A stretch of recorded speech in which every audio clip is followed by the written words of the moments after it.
Business क्यों नहीं चलता? क्योंकि जो संगत है ना, उनकी संगत को नहीं बदलते, बाकी सब चीज बदल देते हैं। जैसी संगत वैसी संगत। एक आदमी कभी शराब नहीं पीता, एक आदमी कभी शराब नहीं पीता, लेकिन 8 बजे शराबियों के साथ बैठना शुरू करता है डेली। गारंटी दे रहा हूं सर, 3 महीने बाद 99% चांस है उसके हाथ में गिलास होगा। होगा या नहीं होगा? क्यों होता है ऐसा? हम जैसे लोगों के बीच में रहते हैं ना, कुछ दिन के बाद हम वैसे ही बन जाते हैं। अगर आप ऐसे लोगों के बीच में रहते हो जो 2000, 5000, 10,000 कमाते हो, आप कभी 2 लाख नहीं कमा सकते सर। एक आदमी कभी जुआ नहीं खेलता, लेकिन डेली ऐसे लोगों के साथ बैठता है 9 बजे जो जुआ खेलते हैं। कुछ समय के बाद उसके हाथ में पत्ते होंगे। यस या नो? कहते हैं खरबूजे को देख के खरबूजे रंग बदलते हैं। एक आदमी कभी साधुओं के साथ बैठता है तो वो साधु बन जाता है। यानी संगत का जिंदगी में सबसे बड़ा रोल है। आप कैसे लोगों के साथ रहते हैं, सबसे बड़ा रोल इस चीज का है। आपके पास खाली टाइम है, आप कहीं नहीं जाना चाहते, आप घर में बैठो, लेकिन ऐसे लोगों के साथ मत बैठो सर अगले 3 साल जो नेगेटिव लोग हैं, जो जिंदगी में कुछ नहीं करना चाहते। अपलाइनों को पकड़ लो इनको। ये जो है ना, ये आपको लगता है ये हमारे बीच के लोग हैं, आपके बीच के लोग हैं, लेकिन जिंदगी बदल सकते हैं ये आपकी। हमें लगता फरीदाबाद के हैं, ये क्या करेंगे? घर की मुर्गी, ये मुर्गी है सर, ये दाल नहीं है। मैं एक चीज बोलता हूं सर, दुनिया भर के एग्जाम्पल है हमारे सामने। मेरे 4 दोस्त थे, बचपन से हम इकट्ठे पढ़े हैं। एक मैं था, 5 थे टोटल। पूरा दिन फील्ड में जाते, रात को उनके साथ बैठते, रात को वही नेगेटिव बात करते। वो नहीं चला आरसीएम। ओपी शर्मा जी आए, बोले, मैंने कहा सर नहीं चलता। बोले क्या करते हो? मैंने बताया ऐसे ऐसे फील्ड में जाते, प्लान दिखाते। बोले उसके बाद में कहा दोस्तों के साथ बैठते। बोले वो करते आरसीएम? मैंने कहा नहीं करते। बोले पॉजिटिव है? मैंने कहा नहीं, नेगेटिव है। बोले कामयाब होना है? मैंने कहा होना है। कह रहे उनको छोड़ दो। बड़ा मुश्किल था सर मेरे लिए। फर्स्ट क्लास से हम इकट्ठे पढ़े थे, मैंने चारों को छोड़ दिया। बड़ा बुरा लगा उनको, नाराज हो गए चारों, है ना। मैंने उनको छोड़ा क्या, उन्होंने मेरे को अपनी जिंदगी से उठा के फेंक दिया। और आज मैं देखता हूँ सर, मेरी जिंदगी और उनकी जिंदगी में कितना। हमारे में जो सबसे इंटेलिजेंट था वो नौकरी कर रहा है आज जींद में ही, 17,500 रुपए लेता है। जो हमारे में सबसे नालायक था वो 12,000 लेता है।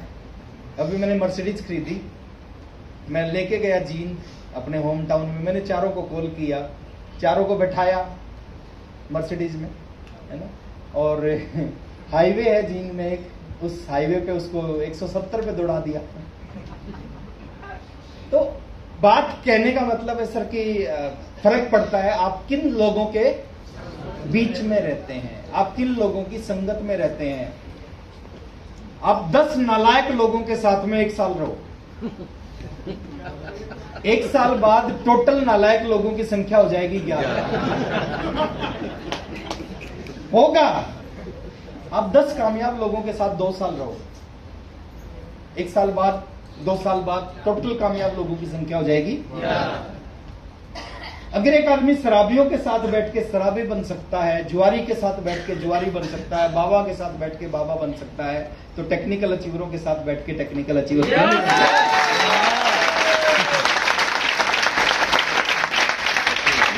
ये सर आपके जो डायरेक्ट लीडर हैं, आपके जो कोर लीडर हैं, इनकी आप संगत में रहो सर, ये लाइफ को बदल देते हैं। इस बिजनेस में जुड़ना नहीं है, सीखना है। जुड़ते बहुत सारे लोग हैं, जुड़ने से स्टारू भी बनते, तो 4 करोड़ स्टारू भी होते। स्टारू भी कौन बने?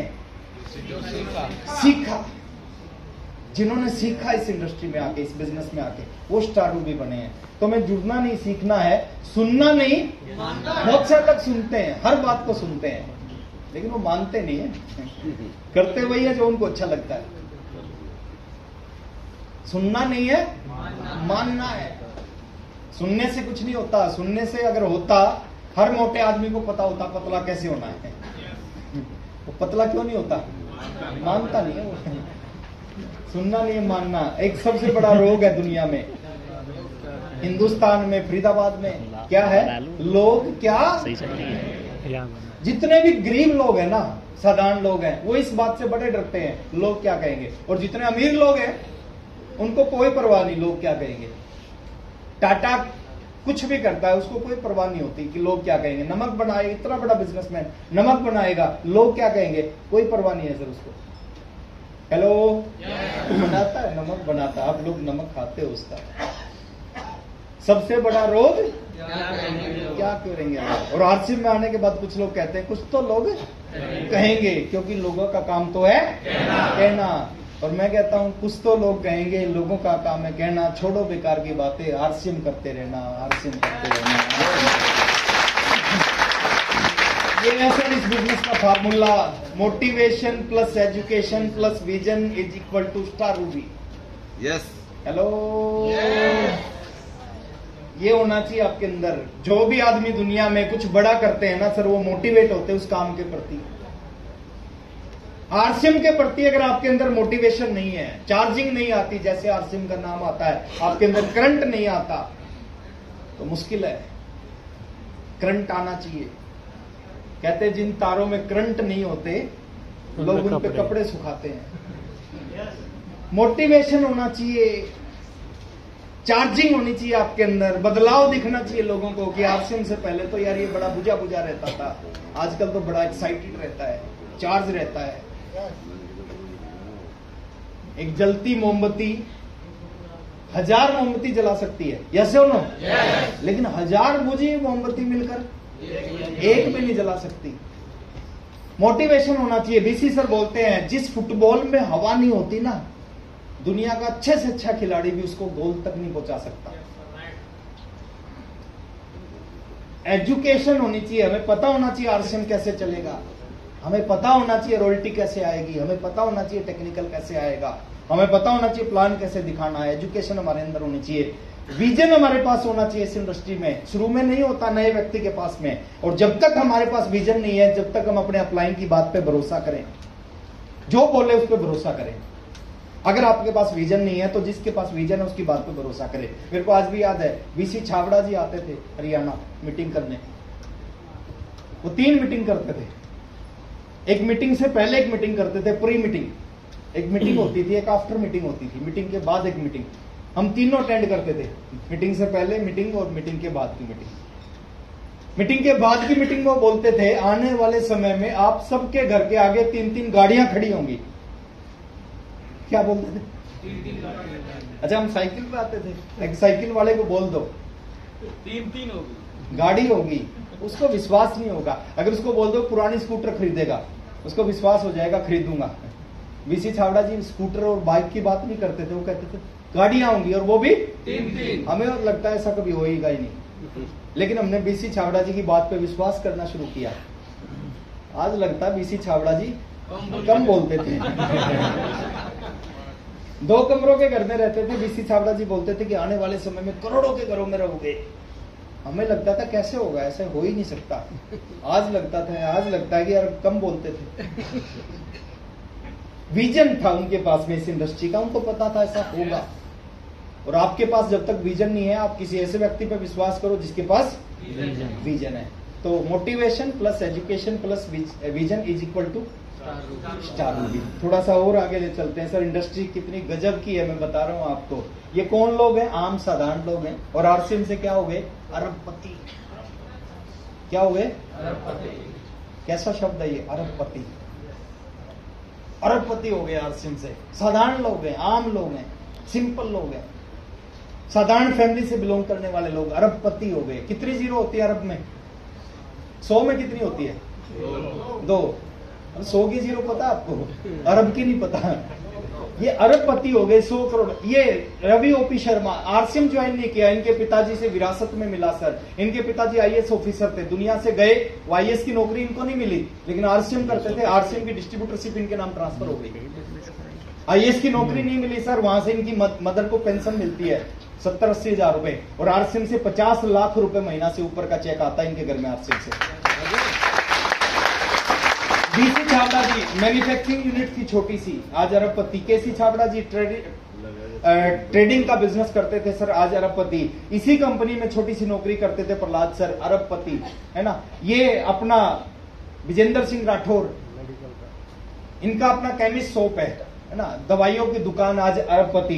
मुकेश जी कोठारी 7,500 की नौकरी, अभी 25 करोड़ का घर बना रहे हैं मुकेश जी कोठारी भीलवाड़ा में। अब सोच के देखो 7,500 की नौकरी करने वाला व्यक्ति 25 करोड़ का घर।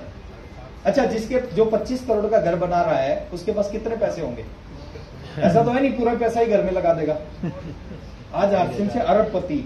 सुरेंद्र जी बस एक केबल नेटवर्क, मैंने देखा है सर वत्स साहब को 100 रुपए इकट्ठे करते हुए बेल बजाते थे, वो 100 रुपए पीला कार्ड होता था, उस पे 100 रुपए वो केबल का जो पैसा लेते हैं 100 रुपए, 3-3 रुपए 4-4 रुपए एसटीडी पीसीओ में लोगों के 4-4 रुपए काटते देखे हैं मैंने वत्स साहब को। मैं जानता हूँ, पुराने जानकार है मेरे। आज आरसीएम से अरबपति। क्या अरबपति। अवधेश जी टीटी की नौकरी करते थे, आज आरसीएम से अरबपति, है ना। राजाराम सारण एक पेस्टिसाइड कंपनी में 4,500 की नौकरी करते थे, आज आरसीएम से। अच्छा, एक आदमी किसी काम को कर सकता है ना, इसका मतलब उसको हजारों लाखों लोग भी कर सकते हैं। एक रॉयल्टी अचीवर बना आरसीएम में, उसके बाद हजारों बन गए। एक टेक्निकल बना, उसके बाद हजारों बन गए। एक करोड़पति बना, उसके बाद हजारों बन गए। और आने वाले समय में देखना हजारों अरबपति होंगे। हेलो, फरीदाबाद के जब अमीर लोगों की लिस्ट बनाई जाएगी ना, फरीदाबाद के अमीर लोगों की लिस्ट बनाई जाएगी, उसमें सबसे ज्यादा नाम आरसीएम वालों के होंगे। ये बिजनेस आपसे कुछ नहीं मांगता, आपकी एज क्या है नहीं मांगता। हेलो, आप छोटे हो बड़े हो नहीं मांगता। 18 साल चाहिए। 18 साल की कंडीशन आरसीएम की नहीं है। भारत के संविधान में लिखा हुआ है कि कोई भी आदमी बिजनेस करना चाहता है उसकी एज 18 साल से ऊपर, 20 साल हो, 30 साल हो, 50 साल हो, आप आरसीएम कर सकते। बाकी दुनिया के किसी भी और काम में ऐसा नहीं होता सर। आप किसी भी उम्र में डॉक्टर बनना चाहो तो नहीं बन सकते। एक उम्र है, उस उम्र में डॉक्टर बन सकते, उसके बाद नहीं बन सकते।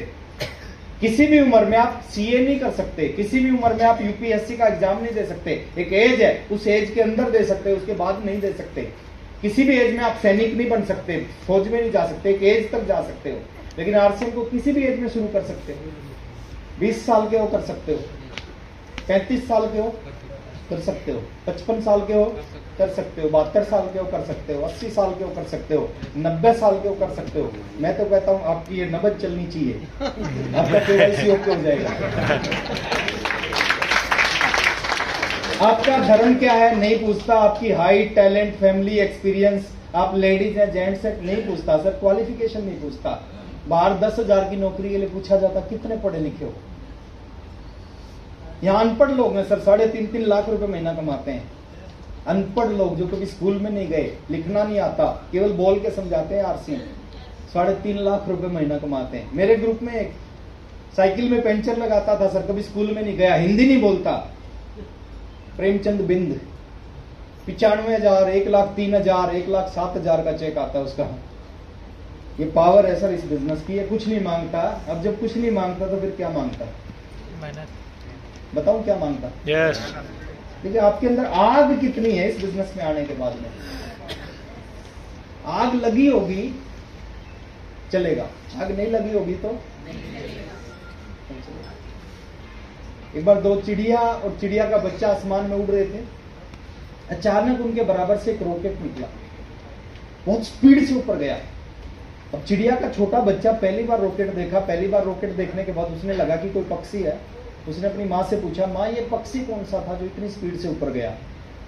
उसकी माँ ने उसको देखा, देखने के बाद उसने भी पहली बार देखा था। उसकी माँ ने जवाब दिया, बेटा मेरे को ये तो नहीं पता ये पक्षी कौन सा है, लेकिन ये जरूर पता ये इतनी स्पीड से ऊपर इसलिए गया है, इसकी पूंछ में आग लगी हुई थी। यानी जिसकी पूंछ में आग लगती है वही ऊपर जाता है, और जिसकी पूंछ में आग नहीं लगती। थोड़ा आगे लेके चलता हूं सर, ये फार्मूला है सफलता का। किसी भी काम में कोई भी आदमी करता है, फार्मूला यही है, इसके अलावा कोई फार्मूला क्या है? आप किसी भी काम को करोगे क्या हो जाओगे? 100% लोग फेल होते हैं सर, 100%। पूरी दुनिया में एक भी ऐसा आदमी दिखाओ मेरे को जिसने कहा कि मैंने इस काम को किया तो पहली बार में सक्सेस हो गया। नो, नहीं मिलेगा। 100% लोग करते हैं और क्या हो जाते हैं? अच्छा, फेल होने के बाद 99% लोग दोबारा उस काम को नहीं करते और फिर बोलते हैं हमने भी किया था। पहली बार साइकिल पे चढ़ते हो तो क्या होता है? कितने 100 गिरते हैं सर। 99 नहीं चढ़ते, 1% फिर चढ़ते हैं, फिर गिरते हैं, और फिर चढ़ते हैं, फिर गिरते हैं, फिर चढ़ते हैं, फिर गिरते हैं, और जब तक चढ़ते रहते हैं जब तक वो साइकिल चलाना सीख नहीं जाते। ऐसे ही इस इंडस्ट्री में है, आप ट्राई करोगे फेल होंगे, फिर ट्राई करो फिर फेल, फिर ट्राई फिर फेल, और जब तक ट्राई करते रहते हैं कुछ लोग, जब तक वो ऐसे कम होते हैं, ऐसे बहुत कम होते हैं, विरले होते हैं जो जब तक ट्राई करते हैं जब तक सक्सेस नहीं हो जाते। और समझना है फेल कौन होता है। फेल वो होता है जो कुछ करता है, जो कुछ नहीं करता वो कभी फेल नहीं होता। जो निकम्मा है, घर पे बैठा है, कोई काम नहीं करता, वो कभी फेल नहीं होता। मेहनत करने वाले लोग फेल होते हैं। हेलो, मेरी वाइफ है ये सुदेश, आज तक ये घोड़े से गिरी नहीं। क्यों? क्योंकि आज तक ये घोड़े पे चढ़ी नहीं। गिरेगा कौन? अच्छा, जो कभी चढ़ा ही नहीं तो कभी नहीं गिरेगा। वो कौन फेल होगा? जो कुछ करेगा। जो कभी कुछ करेगा नहीं वो कभी फेल नहीं होगा। थोड़ा सा आगे चलते हैं सर। इसने हिंदुस्तान का भट्ठा बैठा दिया इस शब्द ने। लोग मेहनत नहीं करते, वो कहते किस्मत खराब है। 4 लोगों को प्लान नहीं दिखाते, बोलते किस्मत खराब है।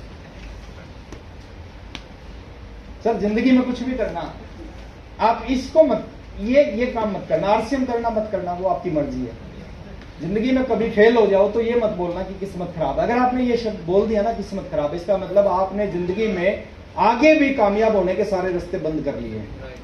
आप आगे भी कभी कामयाब नहीं होंगे, क्योंकि जब भी फेल होगे, जब भी आप क्या बोल दोगे? किस्मत खराब है। बहुत आसान है बोलना। ये चीज आपके साथ होगी। एक आदमी आगे बढ़ने की कोशिश कर रहा है, 2 हरामखोर उसको पीछे खींच रहे हैं। ये चीज। अच्छा आप बताओ, आप ये वाले हो या ये वाले हो? ये आगे वाले हैं पीछे वाले हैं? हो सकता कुछ ये भी बैठे हो, कुछ भी हो जाए सर। आप नौकरी करते रहो, आप दुकान करते रहो, आप खेती करते रहो, पढ़ाई करते रहो, आप हाउस वाइफ हैं, घर का काम करते रहो, 2 घंटे इस बिजनेस में लगाना शुरू करो। 1 साल, 1.5 साल, 2 साल, चमत्कार होगा सर, चमत्कार। आप बहुत सारे लोग रोकेंगे आपको, बहुत सारे आसपास के लोग, बहुत सारे दोस्त, बहुत एग्जाम्पल देंगे आपको, लेकिन कुछ लोग रुक जाते हैं, कुछ लोग नहीं रुकते। लास्ट में ये मेरी फेवरेट स्लाइड है। ये आदमी, जैसे ये बगुला है, ये मेंढक है, ये बगुला इस मेंढक को खा चुका है, मरने वाला है मेंढक। ऊपर लिखा हुआ है नेवर एवर गिव अप, कभी हार नहीं माननी चाहिए जिंदगी में, कभी हार नहीं माननी चाहिए। ये बगुला इस मेंढक को खा चुका है, मरने वाला, लेकिन इस मेंढक ने कोई आरसीएम की मीटिंग अटेंड कर रखी थी और उस मीटिंग में इसने सुन रखा था कभी हार नहीं माननी, और इसने हाथ पैर मारे, इसके हाथ में आ गई इसकी गर्दन, और इसने क्या किया? गर्दन दबा दी, और जैसे ही गर्दन दबाई इसकी चोंच खुल गई और इसकी जिंदगी बच गई। अच्छा, कब ये मत सोच लेना कि जो मना कर दे उसकी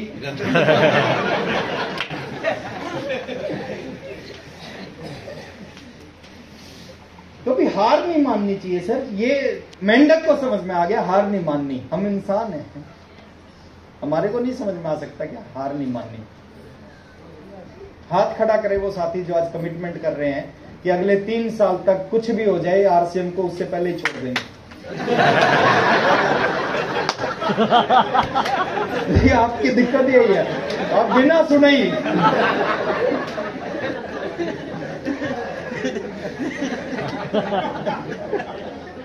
अच्छा, वो साथी हाथ खड़ा करें जो कहते हैं कि सूरज पूरब की बजाय पश्चिम से निकल सकता है, लेकिन मैं 3 साल तक आरसीएम नहीं छोड़ूंगा, लगातार करता रहूंगा।